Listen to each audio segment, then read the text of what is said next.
TNN T V کی بین الاقوامی خبروں کے ساتھ میں ہوں بشرا خان۔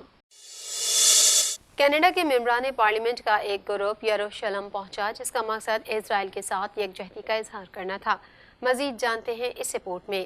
کینیڈا کے ممبران پارلیمنٹ کا ایک گروپ یروشلم پہنچا جس کا مقصد اسرائیل کے ساتھ یکجہتی کا اظہار کرنا تھا۔ 5 ارکان پارلیمنٹ جن میں 2 لبرل اور 3 کنزرویٹو شامل تھے تقریباً 60 افراد کے ایک بڑے وفد کا حصہ ہیں جس میں کینیڈا کے یہودی رہنما بھی شامل ہیں۔ وہ اپنے کچھ اسرائیلی ہم منصبوں سے ملنے اور 7 اکتوبر کے حماس کے حملے کے متاثرین کو خراج تحسین پیش کرنے کا ارادہ رکھتے ہیں۔ میڈیا رپورٹ کے مطابق وفد حماس کے حملے کے صدمے اور نقصانات کے بارے میں سیکھے گا اور اسرائیلی عوام کے عزم، بہادری اور سماجی ذمہ داری کا تجربہ کرے گا۔ مشن کے مقاصد میں سے ایک اور گروپ کے لیے مرمت اور تعمیر نو کی سرگرمیوں میں حصہ لینا اور اسرائیل کی تعمیر نو اور بحالی میں انسان دوستی کے اہم کردار کو تلاش کرنا ہے۔ یہ گروپ کئی دنوں تک زمین پر رہے گا اور اس دوران وہ زندہ بچ جانے والوں اور کفار اعضاء کے ہیروز سے ملاقات کریں گے جو غزہ کی سرحد کے قریب ایک قبوطز ہے جس نے 7 اکتوبر کو حماس کے ہاتھوں مارے گئے ارکان کو دیکھا تھا۔ ایک انٹرویو میں liberal M P Anthony Housefather نے کہا کہ اس دورے کا مقصد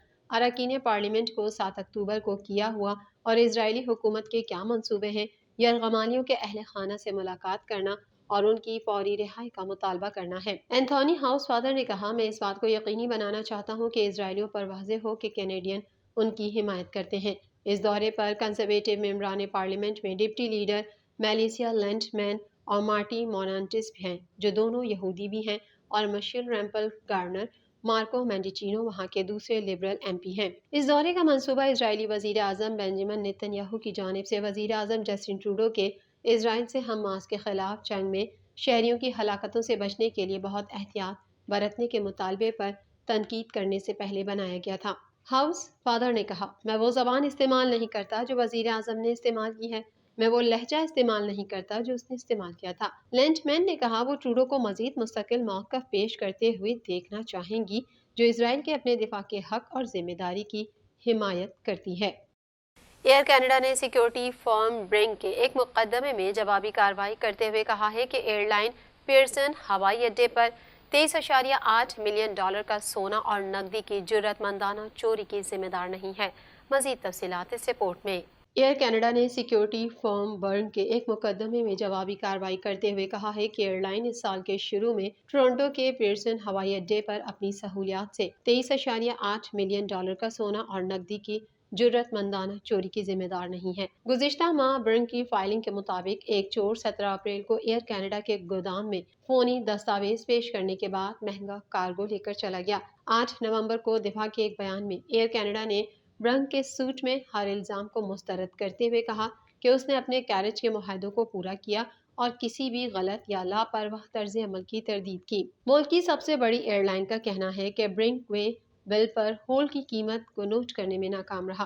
ایک دستاویز جو عام طور پر ایک کیریئر کی طرف سے کھیپ کی تفصیلات کے ساتھ جاری کی جاتی ہے اور یہ کہ اگر برنگ کو نقصان ہوا تو مونٹریال کے نام سے کثیر جہتی معاہدہ کنونشن ایئر کینیڈا کی ذمہ داری کو محدود کرے گا۔ برنگس سوئٹزرلینڈ لمیٹڈ نے اپنی وجوہات کی بنا پر انتخاب کیا کہ وہ گاڑی کی قیمت کا اعلان نہ کرے، سروسز کے پروڈکٹ اے سی سیکیور اور ایئر کے لیے معیاری شرح ادا کرے اور کینیڈا کے علم کے مطابق ان شپمنٹس کو بیمہ نہ کرانے کے لیے ایئر کینیڈا فائلنگ منتخب کیا گیا میں لکھا گیا ہے۔ انہوں نے مزید کہا کہ برنگ نتائج سے پوری طرح واقف تھا۔ مقدمے میں دعویٰ کیا گیا ہے کہ ایئر کینیڈا غافل تھا اور سامان کی چوری کو روکنے کے لیے مناسب حفاظتی اقدامات پر عمل کرنے میں ناکام رہا۔ غیر ملکی دھمکی آمیز عناصر اور غیر ملکی دہشت گرد گروہ سوشل میڈیا پروفائل بنانے اور غلط معلومات کو بڑھانے کے لیے کینیڈینز کے سوشل میڈیا فیڈز کا استعمال کر رہے ہیں۔ مزید جانیں گے اس رپورٹ میں۔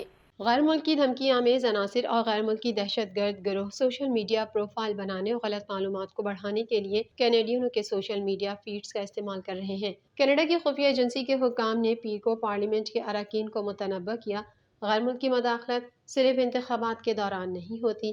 ہینڈرسن نے معلومات، رازداری اور اخلاقیات تک رسائی سے متعلق ہاؤس آف کامنز کمیٹی کے اراکین کو بتایا، غیر ملکی مداخلت ہر وقت ہر روز ہوتی ہے۔ کینیڈین سیکیورٹی انٹیلیجنس سروس کے اسسٹنٹ ڈائریکٹر چیری ہینڈرسن نے خبردار کیا کہ مخالف غیر ملکی اداکار کینیڈا میں انتخابات میں مداخلت کا انتظار نہیں کر رہے ہیں۔ ہینڈرسن نے کہا وہ غیر ملکی دہشت گرد تنظیموں کے خطرے کے بارے میں بھی بہت فکر مند ہیں جو نوجوان کینیڈینز کو اپنے مقاصد کی طرف راغب کرنا چاہتے ہیں۔ ان کا کہنا تھا کہ یہ وہی ہے جس کے بارے میں بہت پریشان ہوں، کیونکہ میں سمجھتا ہوں کہ ہمارے پاس اس وقت بہت سے کمزور نوجوان ہیں اور بہت سارے مخالف عناصر ہیں جو ان بچوں سے فائدہ اٹھانے کو تیار ہیں۔ کمیٹی اس حد تک مطالعہ کر رہی ہے کہ Canadian social media platforms کے ساتھ شیئر کی جانے والی ذاتی معلومات غیر ملکی حکومتوں کے ہاتھ میں کس حد تک پہنچ سکتی ہیں۔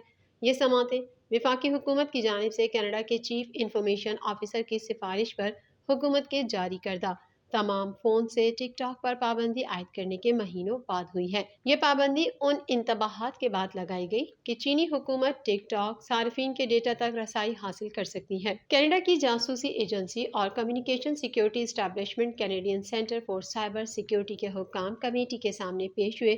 تمام سوشل میڈیا پلیٹ فارمز کی طرف سے لاحق ممکنہ خطرات پر توجہ مرکوز کی گئی۔ ہینڈرسن نے کہا کہ غیر ملکی دھمکی آمیز اداکار مختلف ٹولز استعمال کرتے ہیں اور سوشل میڈیا اکاؤنٹس کو ختم کر سکتے ہیں۔ کینیڈین اپنی زندگیوں کے بارے میں جتنا زیادہ آن لائن شیئر کرتے ہیں اتنا ہی بہتر وہ اداکار انہیں نشانہ بنا سکتے ہیں اور ان پر اثر انداز ہو سکتے ہیں۔ ہینڈرسن نے ممبران پارلیمنٹ کو بتایا کہ دھمکی دینے والے اداکار بشمول روسی فیڈریشن اور PRC غلط معلومات پھیلانے کے لیے میڈیا کا استحصال کرتے ہیں، ایکو چیمبرز کو بڑھانے کے لیے تجویزاتی الگورتھم کا فائدہ اٹھاتے ہیں اور غیر مشتبہ ناظرین کے لیے مواد میں ہیرا پھیری کرتے ہیں۔ انہوں نے کہا کہ چین اور روس کے علاوہ ایران اور شمالی کوریا بھی تشویش والے ممالک کی فہرست میں سر فہرست ہیں۔ غزہ میں اسرائیلی جوہریت کا سلسلہ 45ویں روز بھی جاری۔ اسرائیلی افواج نے بین الاقوامی جنگی قوانین کی خلاف ورزیاں کرتے ہوئے سویلین رہائشی علاقوں، پناہ گزین کیمپوں، اسکولوں، اسپتالوں اور مساجد کو بھی تباہ کر دیا ہے۔ مزید جانتے ہیں اس رپورٹ میں۔ غزہ میں اسرائیلی جوہریت کا سلسلہ 45ویں روز بھی جاری ہے۔ اسرائیلی افواج نے بین الاقوامی جنگی قوانین کی خلاف ورزیاں کرتے ہوئے سویلین رہائشی علاقوں، پناہ گزین کیمپوں، اسکولوں، اسپتالوں اور مساجد کو بھی تباہ کر دیا ہے، جبکہ امریکی صدر جو بائیڈن کا کہنا ہے کہ غزہ میں یرغمالیوں کی رہائی کا معاہدہ قریب پہنچ چکا ہے۔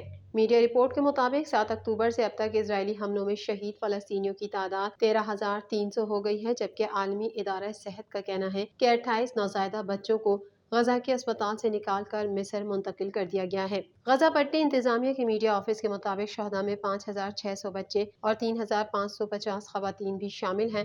غزہ پٹی کے 15 لاکھ شہری بے گھر اور نقل مکانی پر مجبور ہوئے، جبکہ اسرائیلی حملوں سے زخمیوں کی تعداد 31,000 سے تجاوز کر گئی ہے۔ عالمی ادارہ صحت کا کہنا ہے کہ غزہ کے اسپتال میں دیگر 3 بچے تشویشناک حالت میں زیر علاج ہیں، جبکہ 28 بچوں کو مصر منتقل کر دیا گیا ہے۔